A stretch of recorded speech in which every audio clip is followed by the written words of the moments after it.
안녕하세요. 돈 버는 세상 돈세입니다. SK네트워크스를 장기적으로 투자하신 분들은 많이 속상하십니다. 3년 전에 투자를 해서 마음고생 많이 하다가 작년에 전량 매도를 했어요. 많이도 가지고 있었습니다. 한 9억 정도 가지고 있었다가 반토막이 나고 그래서 계속 물타고 작년에 8,500원대까지 상승했지 않습니까? 저는 한 7,000원대 매도하고 나왔습니다. 현금에 여유가 있었으면 장기 투자하려고 했던 주식인데 작년에도 본생이 좀 힘들어서 그나마 이익이 좀 났길래 한 1억 먹고 나왔습니다. 올해 초에 돈세형이 여행을 갔다 오니까 8,500원 하는 게 6,500원까지 하락을 해서 이거 웬 떡 하고 샀는데 그 뒤에 5,000원이 무너졌으니까요. 장기 투자하신 분들은 많이 속상하실 거예요. 저도 사실 작은 금액을 들어간 게 아니고 3억 이상 들어가서 피해가 큽니다. 작년에 벌었던 돈 다 토해냈습니다. 장기 투자를 한 분들은 더 속상하겠지만 그나마 비중을 많이 줄여서 다행이고 다시 추가 매수 하려고 해도 지금의 현 상태가 추가 매수하기에는 뭔 호재가 없어요. 아무리 생각해도 치고 올라갈 호재가 없어요. SK 렌트카를 매도한 게 저는 악재라고 생각합니다. 왜냐면 영업이익을 무난하게 나는 회사를 매각을 하는 거는 좋은 게 아니에요. 기업은 미래를 보고 성장하기 때문에 SK 렌트카를 매각해서 한 8,500억 현금을 확보했죠. 장기 투자한 주주들은 지금 피해가 큰 거죠. SK 네트워크스는 사업부 두 곳을 물적 분할한다고 했어요. 이거는 악재보다는 호재라고 생각하지만 행사를 할 때 주주들에게 반대 의사를 물어봅니다. 반대를 한다면 매수 청구권 행사가 4,983원이에요. 지금 현재가가 SK네트워크스 현재가가 4,640원인데요. 그럼 매수 청구권 행사를 하는 게 유리하냐? 아니면 손해봤으니까 가지고 가는 게 유리하냐?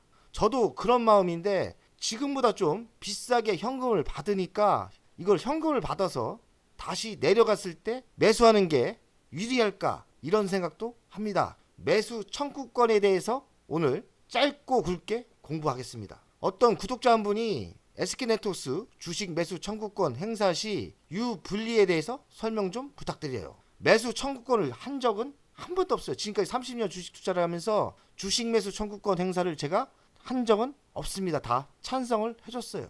주식 매수 청구권이 이렇게 올라오면은 이런 이미지가 뜹니다. 반대 의사냐 찬성이냐. 반대 안 함이면 이렇게 물적 분할하는 거를 찬성하는 거고요. 반대를 한다면 뭡니까? 반대를 한다는 거는 나는 반대하기 때문에 4,983원 이 돈을 달라 이 얘기 아닙니까? 8월 5일까지 반대 의사를 확실하게 이야기해야 돼요. 반대든 찬성이든요. 반대를 할까 반대를 안 할까가 고민 아닙니까? 매수 청구권이 나온 이유가 사업부 두 개를 물적 분할하는 거예요. 스피드메이트 사업부하고 트레이딩 사업부. 아니 이 사업부 별 볼 일 없습니다. 그래서 제가 보기에는 매출은 조금 있는데 영업이익도 괜찮은 것도 아니고 물적 분할하는 게 저는 호재라고 생각해요. 나쁘지 않다는 거죠. 그렇다고 대형 호재는 아니고요. 그러니 반대할 이유는 없지만 주식이 하락하니까 문제 아닙니까? 4,983원에 반대를 한다면 돈을 준다는 거예요. 반대 의사를 표현해야 매수 청구권 자격이 되는 거예요. 아까 보여준 이미지에서 반대라고 여기를 눌러줘야 되는 거예요. 8월 5일까지요. 매수 청구권 행사가 되는 겁니다. 중요한 건 뭐예요? 8월 5일까지는 확실하게 의사를 전달해야죠. 여기 물적 반대 의사 통지 접수 기간은 7월 16일, 8월 6일인데 5일까지입니다. 이 반대 의사나 찬성 의사가 모여졌을 때 8월 7일 날 주주총회를 엽니다. 열고 나서 반대 의사를 표현한 분은 8월 7일부터 8월 27일까지 주식 매수 청구권을 행사해야 돼요. 그러니까 증권회사가니까 제가 보기에는 8월 26일까지는 신청하는 게 맞죠. 그러면 또 한 가지 궁금한 게 생깁니다. 반대 의사를 표현했고 물적 분할 반대를 표현했고 주식 매수 청구권을 행사를 안 했을 때는 어떻게 되느냐. 제가 물어보니까 주식 매수 청구권을 행사 때 신청을 안 하면 그냥 찬성하고 똑같아지는 거예요. 청구권을 신청을 안 하면은 돈을 안 주는 거예요. 반대로 주식을 가지고 있겠죠. 만약에 잘 계산해 보시고 8월 5일 날 반대 의사 표현을 했더라도 주식이 많이 올라가면은 매수 청구권 행사를 안 하면은 주식을 가지고 있는 거예요. 그렇게 되는 겁니다. 아시겠죠? 8월 5일 날 반대 표현을 했다 해도 주식이 많이 상승한다면 굳이 매수 청구권 행사를 할 필요가 없다. 주식을 보유하게 되는 겁니다. 반대 의사 주주가 30% 이상 되면 이 물적 분할이 무산되는 거예요. 그리고 상한 금액이 있습니다. 반대 금액이 1천억 원이 초과된다. 그러면 또 무산되는 거예요. 현실적으로 불가능합니다.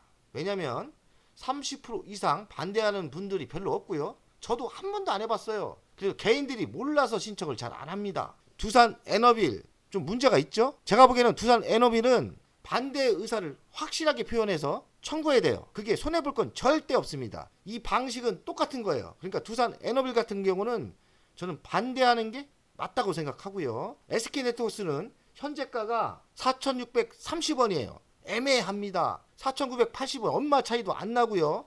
또 중요한 건 뭡니까? 투자가는 현금이 그럼 언제 나오냐? 현금 상환 신청 마지막 날 1개월 지나서 나옵니다. 8월 27일 날까지 신청해야 되는 거 아닙니까? 그리고서 9월 26일 날 현금이 들어오는 거예요. 계산을 해봅시다.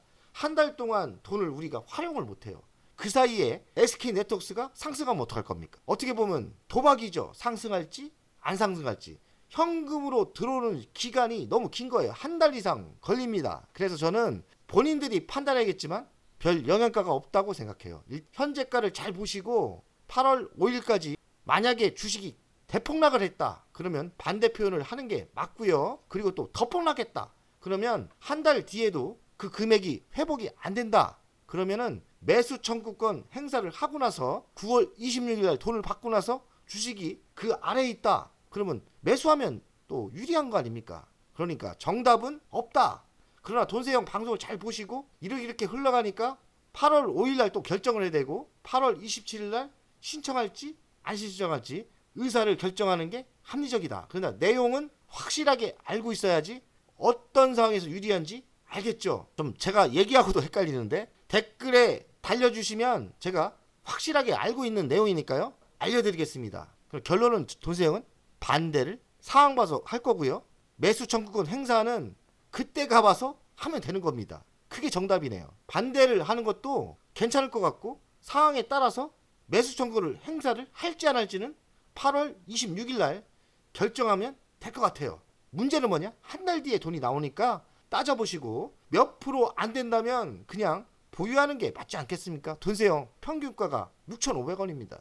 만약에 이 매수 청구가를 행사한다면 그냥 손절하는 거하고 똑같은 거죠. 만약에 현금이 9월 26일 날 왔을 때 현금이 들어왔을 때 주식이 날아가면 또 어떡할 겁니까? 정답이 없지만 내용을 알고는 있자는 이야기입니다. 돈세형 가족 여러분들 더 궁금하신 분들은 댓글에 남겨주세요. 제가 그러면 친절하게 답변을 하겠습니다.